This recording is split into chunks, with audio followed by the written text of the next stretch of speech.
जितनी पार्टियां हैं उनका दफ्तर होना चाहिए, उनका कार्यालय होना चाहिए, कार्यालय बनाने के लिए जमीन नहीं। तो अगर आप सिर्फ आरजेडी को देते हैं तो बहुत बड़ा भेदभाव है। इस बाबू तो पहले से आरजेडी के सामने नतमस्तक हैं। पूर्व केंद्रीय मंत्री आरसीपी सिंह ने अपने पैतृक गांव मुस्तफापुर गांव में सभी इस्लामपुर विधानसभा के सभी जेडीयू के पूर्व कार्यकर्ताओं के साथ लोकसभा और विधानसभा चुनाव को लेकर एक बैठक किया। बैठक के दौरान पूर्व केंद्रीय मंत्री आरसीपी सिंह नीतीश कुमार पर हमलावर दिखे। पूर्व केंद्रीय मंत्री आरसीपी सिंह ने नीतीश कुमार के द्वारा राजद को दिए गए जमीन मामले को लेकर कहा कि बिहार प्रदेश में नीति के अनुसार जितने भी पार्टियां हैं उनका अपना कार्यालय होना चाहिए। सभी पार्टियों को कार्यालय बनाने के लिए ज़मीन देना चाहिए। अगर नीतीश कुमार सिर्फ राजद को पार्टी कार्यालय बनाने के लिए ज़मीन देते हैं तो बाकी पार्टी के साथ आप भेदभाव कर लोकतांत्रिक व्यवस्था के खिलाफ काम कर रहे हैं। मुख्यमंत्री नीतीश कुमार को एक नीति के तहत बिहार में जितने भी पार्टियां हैं उसके संख्या बल के मानक के आधार सभी को ज़मीन देने का काम करें, फिर किसी को भी किसी प्रकार की आपत्ति नहीं होगी। नीतीश कुमार राजद के सामने नतमस्तक होते हुए हर चीज़ की धज्जियां उड़ाते हुए आरजेडी को मदद करना चाहते हैं।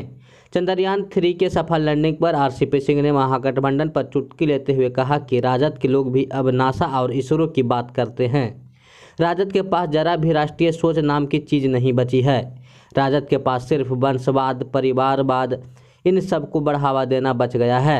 भी पार्टी को मान्यता है या उनका जो लोग है सांसद में, तो उनको जमीन आवंटित हुआ करती थी। तो प्रदेश में भी नीति होनी चाहिए कि भाई जितनी पार्टियां हैं उनका दफ्तर होना चाहिए, उनका कार्यालय होना चाहिए, कार्यालय बनाने के लिए ज़मीन मिलना चाहिए। तो अगर आप सिर्फ आरजेडी को देते हैं तब तो बहुत बड़ा भेदभाव है, तब तो बिल्कुल ही जो है लोकतांत्रिक व्यवस्था के खिलाफ है।